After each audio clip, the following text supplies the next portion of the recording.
बंदो गुरुपद कंज कृपा सिंधु नररूप हरि महामोहतम पुण्य जासो बचन रवि करनी कर धन धन सतगुरु सुखदाय महिमा कही न जाए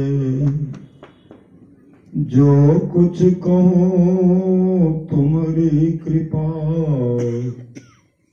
मौते कछुनो बसाए। अव्यक्त रूप में प्रातः स्मरणीय अनंत श्री विभूषित है परम पूज्यपाद सदगुरु महाराज की चरणों में कोटि कोटि नमन।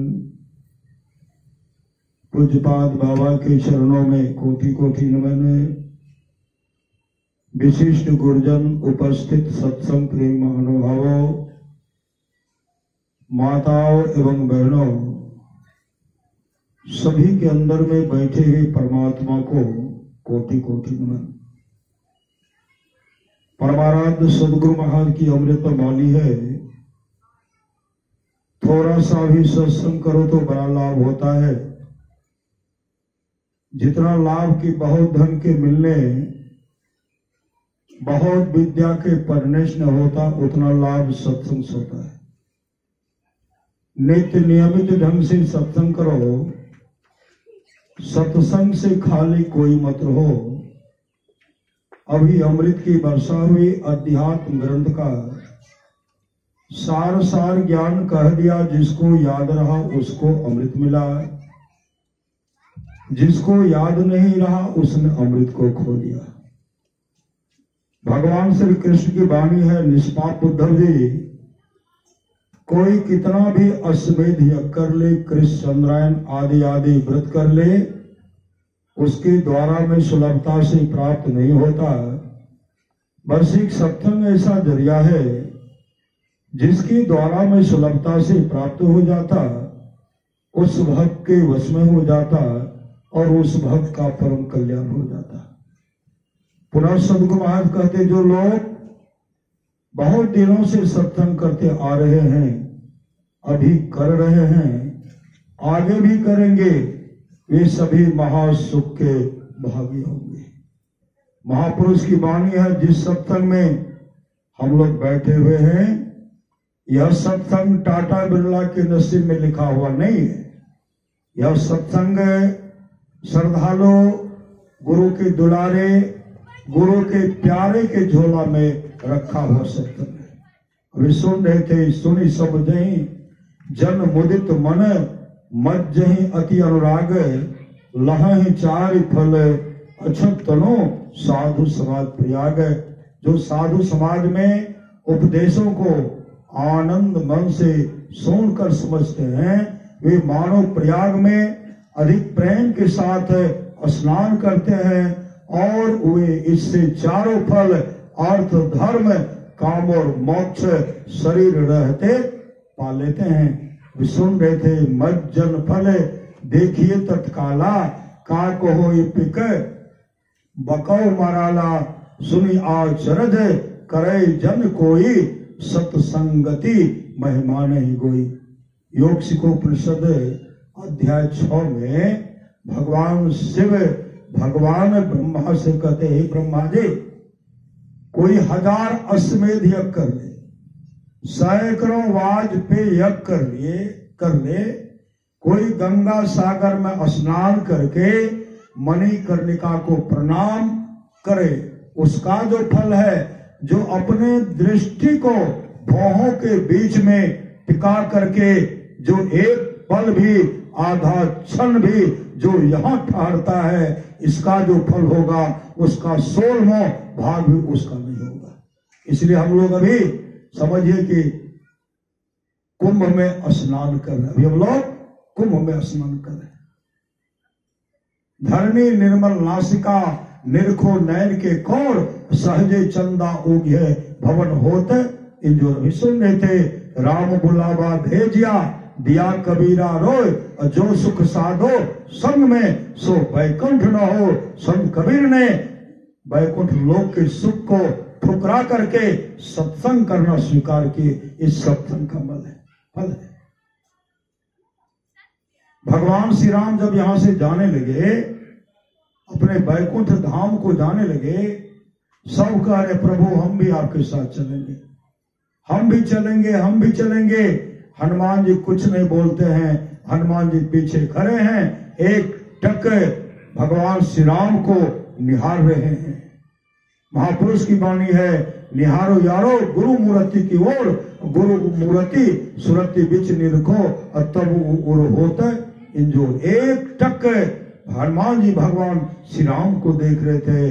भगवान श्री राम कहते पुत्र हनुमान, सब तो मेरे संग बैकुंठ लोक चलने के लिए तत्पर हैं, तुम कुछ नहीं बोलते हो, तुम तो मेरे संग बैकुंठ लोक को चलो। उस समय हनुमान जी हाथ जोड़ करके कहते प्रभु, जिस बैकुंठ लोक के बारे में आप चर्चा कर रहे हैं, उस बैकुंठ लोक में सत्संग होता है।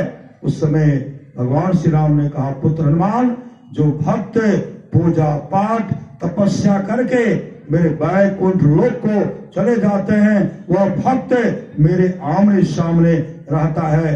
भक्त मुझे देखता है, मैं भक्तों को देखता हूँ। वह सत्संग नहीं होता, वह सत्संग की कोई आवश्यकता भी नहीं है। उस समय हनुमान जी हाथ जोड़ कर कहते प्रभु, हमको बैकुंठ लोक का सुख नहीं चाहिए, हमको चाहिए सत्संग, हमको सत्संग चाहिए, सत्संग चाहिए, सत्संग चाहिए। उस समय भगवान श्री राम ने कहा पुत्र हनुमान, घोर कलिकाल तक तुम मेरा गुणगान करो, धर्म का प्रचार करो, सत्संग करो। जब घोर कलयुग में महाप्रलय हो जाएगी, महाप्रलय होने के बाद तुम मेरे बैकुंठ लोक को आ जाना। उसी समय से हनुमान जी अभी तक सत्संग में आकर के बैठते हैं। कुर्सीला में अखिल भारतीय सत्संग हो रहा था, उस सत्संग में हनुमान जी बैठे हुए थे। पर महाराज महाराज ने कहा अभी हनुमान जी बैठे हुए थे, हनुमान जी ने हमारी रक्षा की है। कुप्पा घाट में गुरुदेव का प्रवचन हो रहा था, बगल में हनुमान जी बैठे हुए थे। तो महाराज महाराज ने कहा इस सत्संग में तमाम देवी देवताओं बैठे हुए हैं और हनुमान जी भी बैठे हुए हैं। इस सत्संग का फल है। करिए नित सत्संग को, बाधा सकल मिटा, यह अवसर फिर ना मिले दुर्लभ नर्तन पाए। भगवान महर्षि रमन जब सत्संग करते थे, उनके सत्संग में गाय आती थी। गाय संजोग से एक दिन गाय सत्संग में नहीं आई। भगवान महर्षि रमन जब ध्यान करते हैं तो क्या देखते हैं, गाय जो है जंगल में बीमार पड़ गया है। सत्संग समाप्ति के बाद भगवान महर्षि रमन घनघोर जंगल की ओर चल पड़े। जब घनघोर जंगल जाते हैं, गाय अपने गुरुदेव को देख करके रोने लगी, आंसू बहा रही है। भगवान महर्षि रमन ने कहा गोमां, आज तुम सत्संग में क्यों नहीं गए? गाय रोक कर करेंगे गुरुदेव क्या करो, आज मेरे शरीर में बुखार है, कष्ट है, पीड़ा है, इसलिए मैं सत्संग में नहीं जा पाई। उसी समय सदगुरु भगवान महर्षि रमन ने कहा गोमां, कहो तो तुम्हारे शरीर में जो कष्ट है, पीड़ा है, बुखार है, सबको दूर कर दो। उसी समय गाय रोकर करें गुरुदेव अब इस शरीर में रहने की इच्छा लालसा नहीं है। आपके पास आकर मैं बराबर आपका दर्शन क्या करते थे, सत्संग सुना करते थे, उस पुण्य के चलते अब इस शरीर को प्रत्याग करोगे। अब प्रत्याग करके दिव्य रूप धारण करोगे। विष्णु लोक से विमान आने वाला है, विमान पर बैठकर विष्णु लोक को चले जाओगे और भगवान विष्णु के चरण की अधिकारिणी बन जाओगे। उसी समय गाय अपने सदगुरु के सामने अपने शरीर को प्रत्याग करती है, दिव्य रूप धारण करती है। भगवान विष्णु का पार्षद विमान लेकर के आते हैं, विमान पर बैठा करके हरि कीर्तन करते हुए वैकुंठ लोक लेके चले गए। इस सत्संग का फल है। पर महाराज महाराज की वाणी है, नित्य प्रति सत्संग कर ले प्यारा, तेरा कार सरे सारा, सार कार्य को निर्णय करके धर चेतन धारा, धर चेतन धारा पिंड के पारा, दसम द्वारे का ज्योति जग जावे अति सुख पावे, शब्द सहारे का लख बिंदु नाद तह त्रय बंदे के, सुनो सुनो में ही ब्रह्मनाद का धरो सहारा, आपन तन में ही निज तन में खोज सज्जन, बाहर न खोजना अपने ही घट में हरि है अपने में खोजना। आप लोग जानते होंगे राजा खरवांग, उनका दोस्त था जमराज। राजा खरवांग चले गए जमराज के पास। जमराज के पास जैसे गए, जमराज उनका सेवा सत्कार किए। उसके बाद जमराज कहते दोस्त बहुत दिन के बाद आए हो, कहाँ आए हो? उसी समय राजा खरवांग कहते हैं दोस्त एक दिन हमारी मृत्यु होगी, आप जाओगे कि आपके दूत जाएंगे? कोई तो कोई जाएंगे बस, लेकिन हम आपसे पहले मिलने के लिए आ गए हैं। जब मेरी मृत्यु का समय, आपको तो पता ही है, कई वर्ष बचा हुआ हो, कई वर्ष पहले हमको खबर कर दीजिएगा कि दोस्त अब जग जाओ, क्योंकि आपकी मृत्यु होने वाली है। कई वर्ष पहले हमको खबर कर दीजिएगा। इतना सुन करके जमराज मुस्कुराने लगे, हंसने लगे, जैसे हंसते हैं। राजा खरवांग कहते हैं दोस्त हंस क्यों रहे हो? उसी समय जमराज ने कहा दोस्त आप तो कह रहे हो कई वर्ष पहले हमको खबर कर देना, जिससे कि हम मोक्ष को प्राप्त कर लेंगे, अपने जन्म को सफल सार्थक कर लेंगे।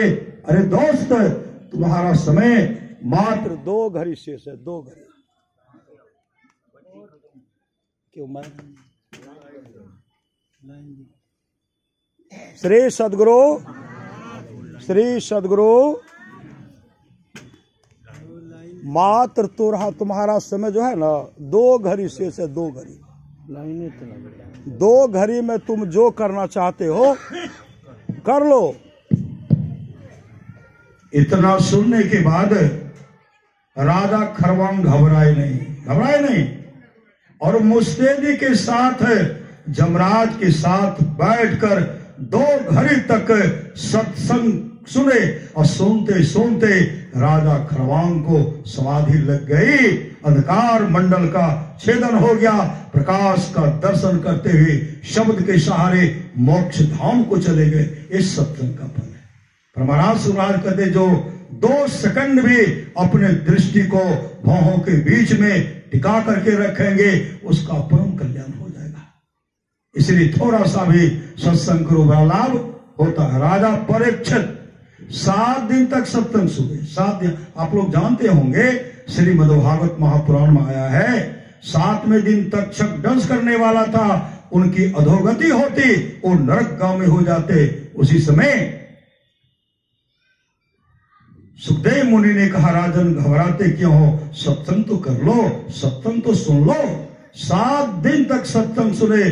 सत्संग सुनते सुनते राजा परीक्षित को समाधि लग गई और वैकुंठ धाम को चले गए। इस सत्संग का फल है। आप लोग जानते होंगे भगवान बुद्ध की समय की बात है, आम्रपाली को। आम्रपाली बहुत सुंदरी थी, बहुत सुंदरी। जब अपने जीवन के बागडोर को संत सदगुरु के हवाले किए, उसी समय भगवान बुद्ध ने कहा ऐ आम्रपाली, संसार के भोगों को छोड़ करके अपने जीवन को सफल सार्थक कर लो, और सत्संग नित्य और ध्यान नित्य करते हुए अपने मानव जीवन को सफल सार्थक कर लो। और आम्रपाली उसी दिन से सत्संग में लग गई। सत्संग करके जा रहे थे, एकाएक उनके मन में हुआ जहां मैंने इतना बड़ा त्याग किया, मेरे पास बहुत वैभव था, मैंने गरीबों में बांट दिया, संसार के लोग मेरा सम्मान भी नहीं करना चाहते हैं, इतने बड़े त्याग का सम्मान भी कोई करना नहीं चाहते हैं। उसी समय भगवान वो संत सदगुरु उनके मन की बात को जान गए, और प्रकाश फैलाते हुए भगवान बुद्ध उनके सामने प्रकट होकर के कहते हैं ऐ आम्रपाली, क्या सोच रही है? संसार के लोगों से सम्मान सोच रही है? अरे संसार के लोगों को जब तू दे रहे थे, संसार के लोग तुमसे ले रहे थे, संसार के लोग तुम्हारा सम्मान करते थे, अब तुम देना बंद कर दिया है, इसलिए सम्मान करना छोड़ दिया है। ऐ आम्रपाली, संसार के लोगों से आशा भरोसा छोड़ दो, आगे बढ़ो और ध्यान करो। उसी समय आम्रपाली आगे बढ़ करके जैसे ध्यान बैठ गया है, ध्यान बैठने के बाद समाधि लग गई, अंतर की दृष्टि खोल गई, मुखाकृति मुखमंडल चमक रहा है, आत्मस्वरूप का दर्शन करके वो मोक्ष को प्राप्त किए। इसलिए सुनि सब जहि जन मुदित मनो मज्जहि अति अनुराग लहहि चारि फल अछत तनु साधु समाज। प्रयाग सेठ अनाथ पिंडक के पुत्र को काल का नाम सुने होंगे। काल बहुत लंपर था। सेठ अनाथ पिंडक कहते काल तुम सत्संग में जाओ, वो कहते हमको सत्संग से कुछ लेना देना नहीं है। एक दिन कहते सत्संग में जाओ, कहा नहीं जाऊंगा। उसी समय सेठ अनाथ पिंडक कहते हैं आज अगर तुम सत्संग में जाओगे तुमको 100 कांसापन देंगे। तैयार हो गए, 100 कांसापन तो दे दीजिए। सत्संग में गए तो सबसे पीछे बैठे, खुट्टा का सहारा लेकर के बैठे, गहरी नींद में चले गए। फिर सत्संग से उठ करके कई गांव घूमते हुए दूसरे दिन आए। जब घर पहुंचते हैं सेठ अनाथ पिंडक कहते काल अरे भगवान बुद्ध का क्या सब प्रवचन हुआ, वह प्रवचन तो सुनाओ। सेठ अनाथ पिंडक के पुत्र काल कहते हैं आप सत्संग सुनने के लिए कहे थे, कहा आपने कहा जाओ, हम तो गए तो गहरी नींद में सो गए। फिर उठ करके कई गांव भ्रमण करते हुए अभी आ रहा हूं। फिर सेठ अनाथ पिंडक कहते आज तुम सत्संग में जाओ, कहा अब नहीं जाऊंगा। उसी समय अनाथ पिंडक कहते हैं आज अगर जाओगे तुमको 1000 कांसापन देंगे। था बहुत लालची। 1000 का नाम सुनते ही कहा तब तो जाऊंगा, 1000 कांसापन मुझे दे दीजिए। अपने सामने में 1000 कांसापन का गट्ठर बांध करके रखवाए। तब गए सत्संग में। जब जाने लगे सेठ अनाथ पिंडक कहते काल आज तुमको हम 1000 कांसापन दिए हैं, जो भगवान बुद्ध का प्रवचन होगा वह प्रवचन सुन करके सुनाना पड़ेगा। उसी समय काल कहते पिताजी आज मैं सत्संग में सबसे पहले जाऊंगा, सबसे आगे बैठूंगा, जो भगवान बुद्ध का प्रवचन होगा वह प्रवचन सुन करके आपको सुनाऊंगा। काल उस दिन सबसे पहले गए, आगे में बैठे, एक टक भगवान बुद्ध को देख रहे थे। सत्संग प्रारंभ हो गया। सत्संग सुनते सुनते काल को समाधि लग गई। सत्संग समाप्त हो गया। भक्त सब अपने अपने, भिक्षु सब अपने निवास में चले गए। जब घर नहीं गए तो देखते हैं सेठ अनाथ पिंडक के मन हुआ अभी तक मेरा पुत्र काल सत्संग से नहीं आया। या जो मन में सोच रहे हैं भगवान बुद्ध उनके मन की बात को जान गए। आंख बंद करते हैं तो देखते काल तो सत्संग पंडाल बैठे हुए। उसी समय भगवान बुद्ध वहां गए और काल के पेट को थपथपाते हुए कहते पुत्र काल उठो, तुम्हारा पिताजी तुम्हारा इंतजार कर रहे हैं। आंख खोलते हैं, सामने में सदगुरु है और सदगुरु के संग चले गए। सेठ अनाथ पिंडक के घर पर जैसे पहुंचे दोनों को एक ही जगह बैठा करके भोजन करा रहे हैं। आज काल न इधर देख रहा है न उधर देख रहा है, सीधे आंख बंद करके भोजन कर रहे हैं। सेठ अनाथ पिंडक भगवान बुद्ध से कहते बनते पहले दिन जब तक काल कांसापन लिया नहीं तब तक तो सत्संग में गया नहीं। आज तो 1000 कांसापन का गट्ठर रखा हुआ है, लेना तो दूर रहा, देखता तक भी नहीं है। भंते आज मेरे पुत्र काल को किनकी आंखें लग गई, किनकी नजर लग गई। उसी समय भगवान बुद्ध कहते हैं शेर जी आज आपके पुत्र काल को किसी की आंखें किसी की नजर नहीं लगी है। आज आपके पुत्र काल को सम्राट के पद से भी आगे का सुख, इंद्रलोक के सुख से भी आगे का सुख है और ब्रह्मलोक के सुख से भी आगे का सुख है आपके पुत्र काल को प्राप्त हो गया है। जैसे यह कहते हैं काल जब आंख खोलते हैं काल का मुखाकृति मुखमंडल चमक रहा था। आज तो काल परमात्मा के धाम सचखंड में पहुंच गए थे सत्संग और गुरु की कृपा से। ये सत्संग का फल है। करिए निज सत्संग को बाधा सकल मिटा, यह अवसर फिर ना मिले दुर्लभ नर्तन पाए। इसलिए सुनिए, जब तक सुनेंगे जो जो सुने आज सबका परम कल्याण हो गया है। बोलिए प्रेम से श्री सद्गुरु महाराज की जय। संत मता बिनु गति नहीं, सुनो सकल दे कान, जो चाहो उद्धार को बनो संत संतान।